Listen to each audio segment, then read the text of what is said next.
রীতিমতো পেন্ডুলামের মতো দুলছে সিরিজের ভাগ্য। ভবিষ্যৎ অনিশ্চয়তায়। ক্রিকেট পাড়ায় বড় প্রশ্ন, আদৌ বাংলাদেশ ভারত সিরিজ মাঠে গড়াবে তো?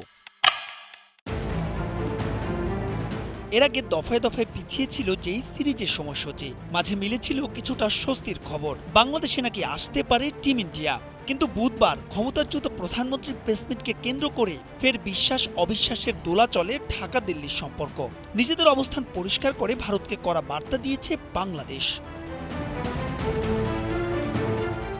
এরপর আবারও নতুন করে আলোচনায় টিম ইন্ডিয়ার বাংলাদেশ সফর। শঙ্কা রয়েছে সেই চিঠির প্রভাব পড়তে পারে দুদেশের ক্রিকেটীয় সম্পর্কে।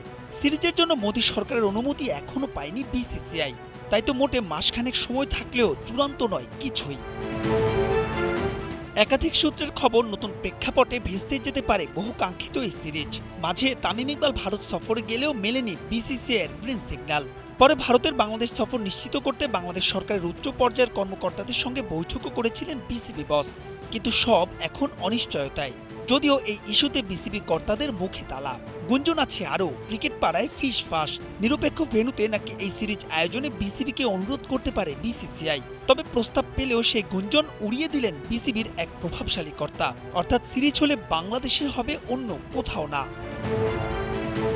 অবশ্যই সিরিজের জন্য নিজেদের প্রস্তুতি ঠিকঠাক নিয়েই রেখেছে বিসিবি। ভারতকে দেয়া হয়েছে নিরাপত্তার সর্বোচ্চ নিশ্চয়তা। কিন্তু বিষয়টা কেবল নিরাপত্তার নয়। শেষ পর্যন্ত যদি ভারত বাংলাদেশ সিরিজ বাতিল করে, তবে অস্থিরতা বাড়বে এশিয়ান ক্রিকেটে। ভারত পাকিস্তান দ্বিপাক্ষিক সিরিজ বন্ধ এক যুগ ছাড়ালো। সেখানে যদি যোগ হয় বাংলাদেশের নাম, হুমকির মুখেই পড়বে এশিয়া কাপ। কারণ 2027 সালের টুর্নামেন্টের পরবর্তী আসরের আয়োজক বাংলাদেশি।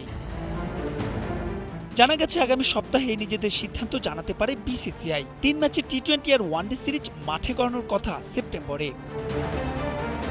মাহবুব রিমন, স্টার প্লে।